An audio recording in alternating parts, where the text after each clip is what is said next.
হরে কৃষ্ণ। সুপ্রিয় ভক্তবৃন্দ, আপনারা বাংলাদেশের যে রূপ সনাতন স্মৃতি তীর্থধাম, আপনারা এই সম্পর্কে জানেন। এই রূপ সনাতন স্মৃতি তীর্থধাম কিভাবে উদ্ভাবন হলো, আজকে আমি আপনাদের সেই উদ্ভাবন কারা করেছিল তাকে আমি আপনাদের সাথে পরিচয় করে দেব।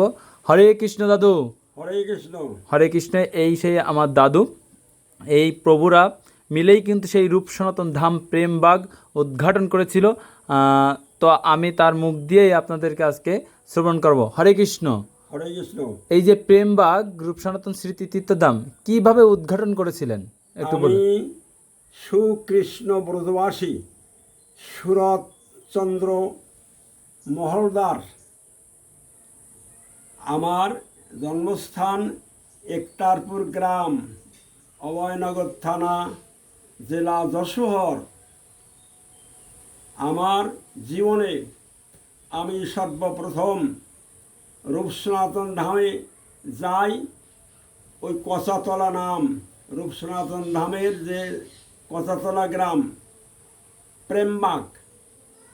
প্রেমবাগে বিলের ভিতর একটা কচা গাছ, সেই কচা গাছের 3টি ডাল, বেশ বড় বড় 3টি ডাল। সেই ডালে একটা ডালে শুকনা আর 2টো ডাল ভালো জীবন্ত ছিল। সেখানে আমরা 2 প্রভু যাই, একজন নিমাই কর্মকার, আমি সুকৃষ্ণ ব্রজবাসী সুরতচন্দ্র মহলদার। আমরা সানন্দ চিত্তে ওখানে উপস্থিত হই। মাজা জল ভেঙে, তখন আশ্বিন মাস, সেই সালটা আমার ঠিক নাই। আশ্বিন মাসে নবমী পূজার দিন ওই কচাতলায় জলের ভিতর দিয়ে আমরা 2টো লোক হেঁটে হেঁটে কচাতলায় যাই। সেই কচাতলায় গিয়ে দেখি যে 3টে ডাল, সেই গাছের জায়গাটা অপরিষ্কার। সেখানে বিভিন্ন ধরনের গাছপালা, সাগরশালার বানানো এসে পড়ে আছে। আমরা 3জন ওখানে, আর 2জন সেখানে গেলাম। সেখানে গিয়ে ওই জায়গাকে প্রণাম করলাম।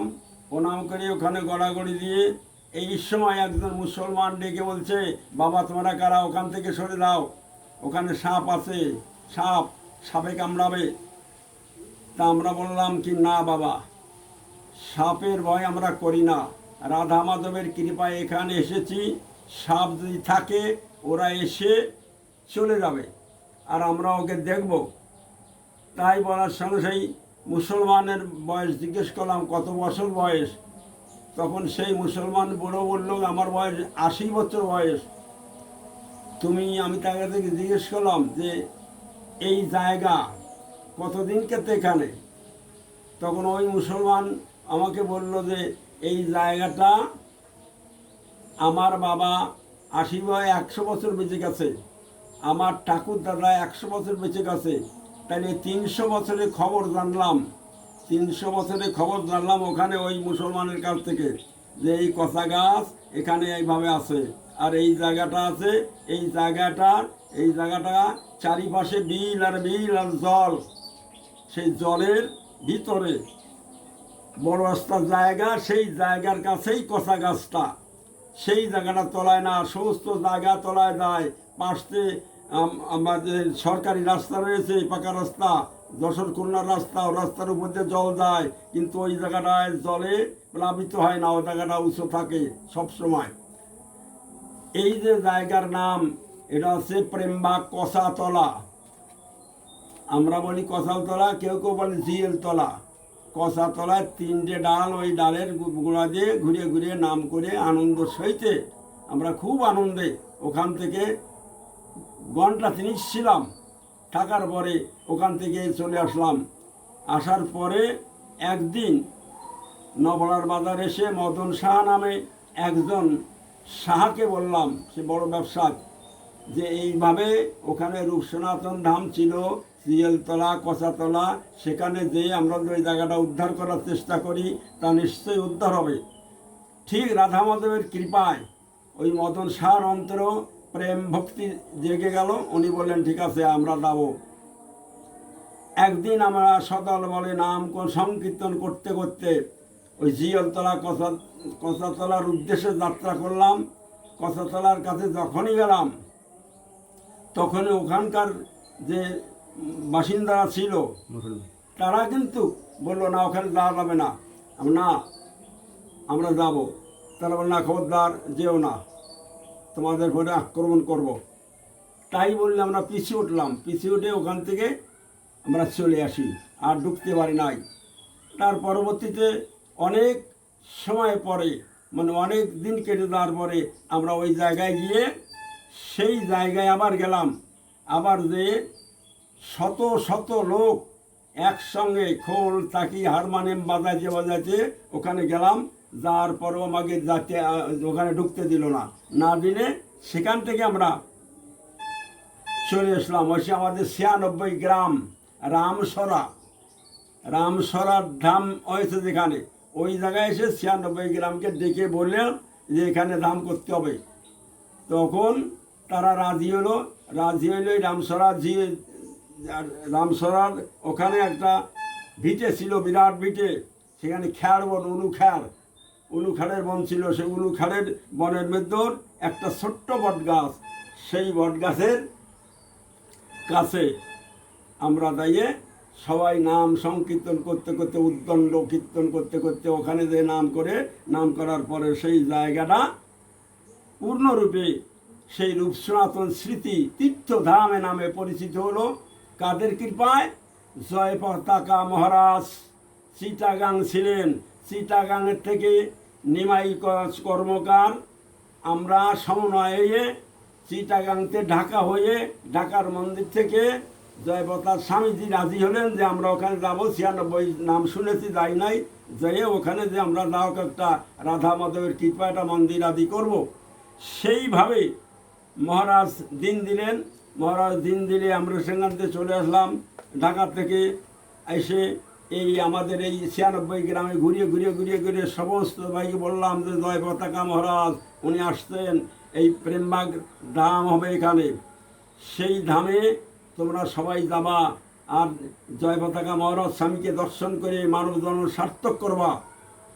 এই ঘোষণা পেয়ে 96 গ্রামের লোক, হাজার লোক সেদিন দিনটা ছিল বুধবার, শ্রীকৃষ্ণের জন্মদিন। ভগবান শ্রীকৃষ্ণের জন্মদিন বুধবারে শ্রীকৃষ্ণ হয়েছিলেন। সবাই জানে যে অষ্টমীতে হয়েছিল। সেই দিন কী দিন ছিল, সেই দিনটার নাম কেউ বলতে পারে না। তাই আমি বলছি সেই দিনটার নাম ছিল বুধবার। হ্যাঁ, বুধবারে স্বয়ং শ্রীকৃষ্ণ জন্মগ্রহণ করেছিল। সেই বুধবারেই ওই রামসরার ধামে আমরা সমবেত হয়ে লক্ষ লক্ষ ভক্তরা যে ওখানে ওই প্রেম ভাগ থেকে মাটি এনে মাথায় করে মাটি এনে কষা গাছের একটা ডাল এনে নাম করতে করতে এসে এই রামসরাতে সেই কষা গাছটা ডাল পুঁতে জয় পতাকা মহারাজ স্বামীজি আসলেন। ওখানে 10 হাত নিচে গর্ত করা হলো, 4 হাত করে এই করে আড়ে করে গর্ত করে 10 হাত নিচে জয় পতাকা মহারাজ ওই গর্তের ভিতর চলে গেল। যাই ওখানে একটা এই শক্তিধর সাপের মাথায় বিশ্বব্রহ্মাণ্ড রয়েছে। সে অনন্ত নাগ সোনা দ্বারা তৈরি করা জয় পতাকা মহারাজ নিয়ে আসছিল। সেই সোনা দ্বারা তৈরি করা সেই সাপটা ওই রামসরা ধামের নিচে ও 10 হাত মাটির তলে জয় পতাকা মহারাজ স্বামী নিজেই ওই সাপটা ওখানে শুয়ে তারপরে আস্তে আস্তে মাটি দিলেন জয় পতাকা মহারাজ নিজে। আর যে কত টাকা কত পয়সা ওখানে মানুষের ভক্তরা টাকা ফেলতে যাবে, টাকা ফেলতে কত টাকা হলো তার কোনো গুণাগাতা নাই।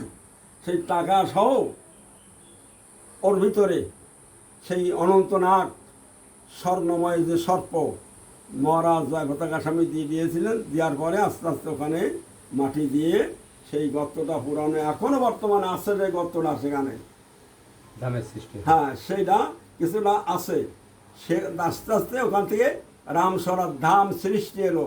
এই ধামে এখন কত বৈষ্ণবরা আছে, কত ভক্তরা আসে, তারা এসে সানন্দ চিত্তে ধাম দর্শন করে আর ওখানে প্রসাদ পায়। নিত্য প্রসাদ হয়, নিত্য প্রসাদ পায়, নাম সংকীর্তন হয়, ভক্তরা আসে, মানে একটা আনন্দের বাজার বয়ে গেছে। এমন সুন্দর জায়গা আর কোথাও হতে হয় না, হয় না, হয় না। বাংলাদেশের মধ্যে সর্বশ্রেষ্ঠ রূপ সনাতন ধাম রামসরা। হরে কৃষ্ণ। হরি বল। আপনারা শুনলেন রামসারা স্মৃতি তীর্থধাম। তো ভিডিওটি ভালো লাগলে অবশ্যই শেয়ার করে সকলকে দেখার সুযোগ করে দিবেন। হরে কৃষ্ণ দাদু। হরে কৃষ্ণ।